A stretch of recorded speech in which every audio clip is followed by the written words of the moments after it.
A couple of weeks ago, I wrote an article about why the shutdown that is currently going on is different than the ones we've experienced in the past. I was tried to be fairly optimistic. The reality is that this shutdown is different. It's quite a bit different. The issues are different. The political alignments, the political realities are different. Both Democrats and Republicans are digging in more than they probably have in the past.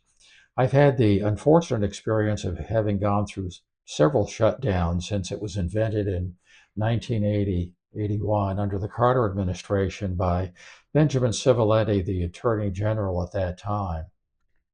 And it's become a political tool. It may benefit Democrats, it may benefit Republicans, but both parties are not adverse to using it as a tool to gain political objectives. And that's what's happening now. Several items are several days are coming up that are particularly important in deciding how long this furlough is going to last. Is it going to last until Thanksgiving? I think there's a good chance it will, and I'll briefly explain why in this video. The first date is October 24th. Federal workers missed their first full paycheck. Not all federal workers, but still a few 100,000. It's going to make headlines around the country. When that happens, people are going to be calling their congressmen, their senators. They're going to be complaining about it.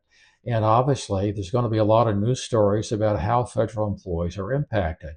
Families are hurt, individuals are hurt. You're going to be taking out loans in some cases, paying interest on those loans. So it's a tough time. The second one is October 31st, military pay uncertainty. At that point, pay may come through for the military, it may not. It did short time ago. That's not certain it's going to happen again. If that happens, again, the political reality is military personnel who are not getting paid are probably going to get even more publicity than federal workers who aren't getting paid. People who are stationed overseas in dangerous situations, not getting paid. That's a tough political argument. And it's going to create pressure for Democrats and Republicans. Who it's going to put the most pressure on and which party is going to feel the most pressure, I don't know. But it's going to create a lot of pressure to reach a settlement. Finally, November 1st, Affordable Care Act open enrollment begins. That's going to affect millions of Americans, and it's going to make a lot of politicians uncomfortable. Now, perhaps in that case, it affects the Democrats less than Republicans because the Democrats are arguing that the Republicans are trying to hurt Americans by not passing subsidies or continued subsidies for Obamacare. Whether that takes hold, whether that becomes the dominant public opinion, remains to be seen. But these are the items that are coming up, and the pressure is going to continue and ratchet upwards every date that of every one of these dates when it comes around. What are the chances for settlement? I've listed three. The first I've called an early breakthrough.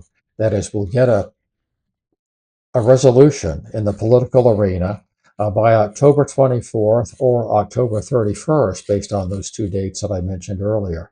The winners in that case would be federal employees and political moderates in both parties. The losers would be those who are taking a strong, hard position in both parties and who are trying to use the shutdown as leverage. The second possibility is standing off until Thanksgiving. That's the start of the American holiday season. Airports are packed, roads are packed, people are traveling all over the country. They fly a lot of places. There's a possibility air traffic controllers may not show up for work. That's going to create, if it does happen, a very huge political problem for the political parties who haven't reached an agreement. So we'll have to see. There's a possibility that hardliners, that people are, both parties are still taking a hardline position. So it doesn't have to end during then if they withstand the political pressure. We'll see. The final possibility, which I think has less chance, 20% chance versus 50% of a standoff ending around Thanksgiving or before Thanksgiving holiday really starts, is an extended impasse. The shutdown stretches into December, echoing the 2018 and 2019 record shutdowns. This means mounting operational problems, a bigger hit to the economy, and more political pressure, more financial damage being done to the economy, and some kind of a resolution probably occurring then as one side or the other becomes viewed more favorably by the public. Republicans or Democrats remains to be seen. There's a lot at stake. There's a lot of political pressure, and there's a lot of political gains to be had or political losses. We'll see what happens, who's the winner, who's the loser, who's the loser.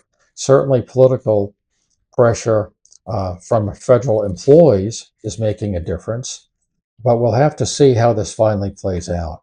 As it comes to a close, we'll at FedSmith try to keep you informed as to who's winning, who's losing, how this is going to possibly affect your career, your finances, and we certainly, our thoughts will be with you. We wish you the best of luck.